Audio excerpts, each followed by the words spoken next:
Welcome to Recap King. In this video, we will explain Boss Level. This movie tells the story of a former Special Forces agent who is trapped in a time loop and relives his death repeatedly. To escape the terrible situation, he must track down those responsible and stop them. Can he finally escape the assassins who have tried to kill him repeatedly? Let's find out in Boss Level. Boss Level begins by showing a man waking up from sleep at exactly 7 a.m. Just woke up. The man named Roy Pulver was directly confronted by a hitman named Mr. Good Morning. Surprisingly, Roy seemed to have no trouble overcoming the assassin's attack, even as if he knew every step and move taken to kill him. After successfully defeating Mr. Good Morning, a sniper rains bullets on Roy's apartment via helicopter. But Roy didn't seem upset and instead was engrossed in looking at a photo of a woman, who was his ex-wife named Gemma. Roy then manages to escape the helicopter attack and jumps out of the window before the apartment explodes and gets into the stolen car. A chase ensues when the next two hitmen, named Pam and Esmeralda, chase Roy's car. They shoot Roy, trying to incapacitate him. Roy was thrown out of the car and hit the bus's windshield and died on the spot. The scene changes by showing the same morning, at exactly 7 o'clock, and Roy wakes up again from sleep. Roy experienced the same incident, repeated attacks on Mr. Good Morning, and managed to incapacitate him before a helicopter fires at his apartment. Roy then jumps out of the apartment again before exploding into a chase with Pam and Esmeralda. He was apparently caught in a time loop, which saw him experience the same day from 7 a.m. to 12:47 p.m., by which time he would normally have died. Roy doesn't know what caused him to be stuck in a time loop and why so many assassins are after him. While stuck in a time loop, Roy has gone through 140 deaths in various different ways. He had died because of Pam 14 times, beheaded by Guan Jin, until facing Kaboom, who apparently often blows up his victims. Not to mention the many other assassins who seem to be asked to do various ways to kill him. Roy has tried various ways to get out of the time loop. On one occasion, he contacted his ex-wife, Gemma. Roy knew for sure that he was stuck in a time loop shortly after meeting Gemma, so he felt sure his ex-wife had something to do with it. But when Roy called, Gemma's boss Colonel Clive Venter answered the call and said Gemma had died in the laboratory due to an accident. In each time loop, Roy doesn't always lose to a hitman and die, before repeating the same day on the next day. One time, Roy managed to kill the assassins by blowing them up, so he had time to go to a restaurant to meet his two friends, who are the restaurant owner and a security system expert named Dave. While having a conversation with his two friends at a restaurant, Roy sees a woman named Dai Feng. Roy's time to have fun at the restaurant is not long because exactly at 12:47, he will die in various ways. The scene moves to one day before Roy is caught in a time loop. Gemma asks Roy to come to her workplace, Dino Labs, by pretending to apply for a job.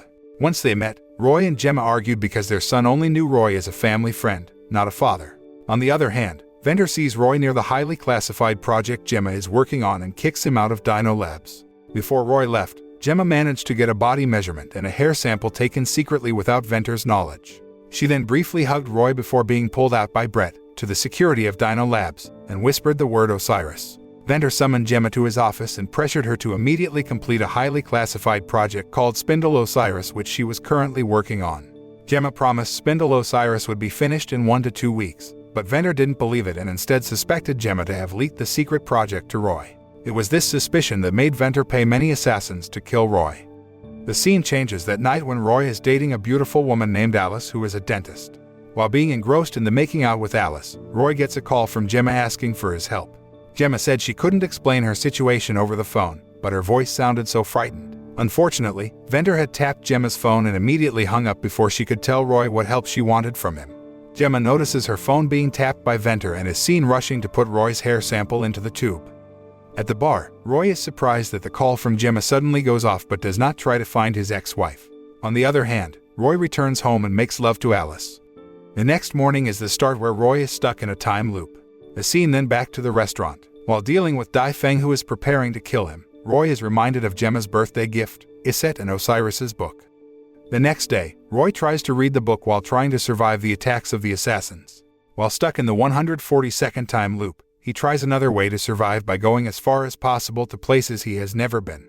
Roy goes to the basement of a building and spends time reading a book from Gemma.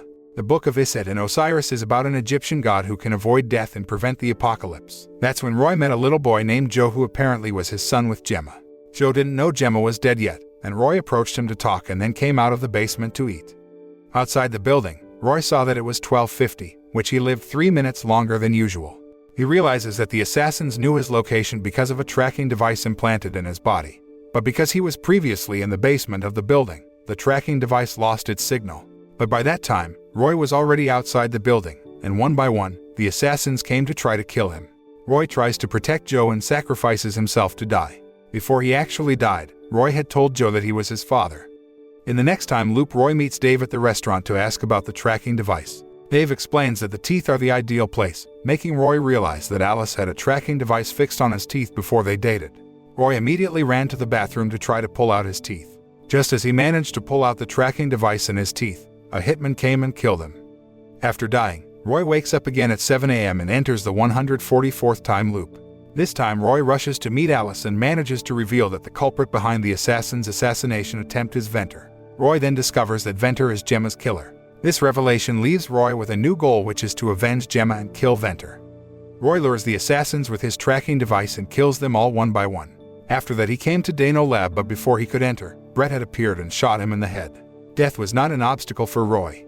In the next series of time loops, he came back to Dano Lab and tried various ways to get into the lab. After continuously failing to get into Dano Lab because he was always killed by Guanjin, Roy went to Dai Feng and asked to be taught to fight with the sword. Roy went through a lot of practice with Dai Feng through a series of time loops until he finally returned to the Dano Lab and faced Guanjin. This time, their fight was a draw, where Roy managed to beat and kill Guanjin. He then kills Brett and incapacitates Venter in the fight, making Venter realize that Roy is going through a time loop because the Osiris Spindle project is secretly underway. Venter warns Roy that spacetime could be disturbed because the Osiris Spindle can continuously destroy the world.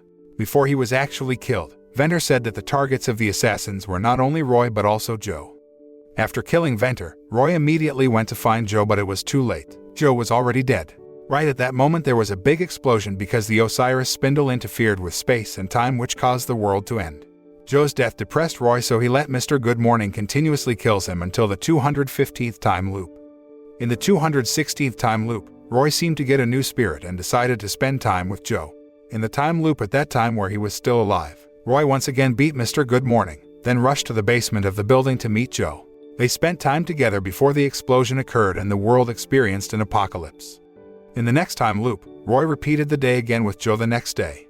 At one point, Joe told Roy that Gemma had called him that morning at exactly 7:03. He concludes that when he wakes up in the morning, Gemma is still alive, so there is a chance for Roy to save her. In the next time loop, Joe goes straight to Dano Lab and kills Brett and Venter. Unfortunately, at that time Roy found Gemma was dead, and based on CCTV footage, Gemma died exactly at 7:14. Roy repeats the same day in the next time loop, but this time, he hijacks the assassin's helicopter to rush off to Dano Lab. Not wanting to waste time rescuing Gemma before 7:14, Roy uses the minigun in the helicopter to kill all the assassins as well as Brett and Venter. Roy's attempt this time was successful and immediately brought Gemma in front of the Osiris Spindle to ask how to stop it. Gemma says the only way to stop the Osiris Spindle is for Roy to get into the machine, with the consequence, he will be blown to pieces. After that the world will be safe from destruction and the Osiris Spindle will be reset. Before entering the Osiris Spindle, Roy tells about his close relationship with Joe and says their son wants his parents back together. The boss level ends with Roy staring at Gemma before walking into the Osiris Spindle. The machine apparently crushed Roy's body into tiny particles, and this time he didn't wake up again the next morning. The moral of this film is don't let other people take your hair sample, especially if that person is an ex-wife who is also a genius researcher with the ability to make a time loop machine.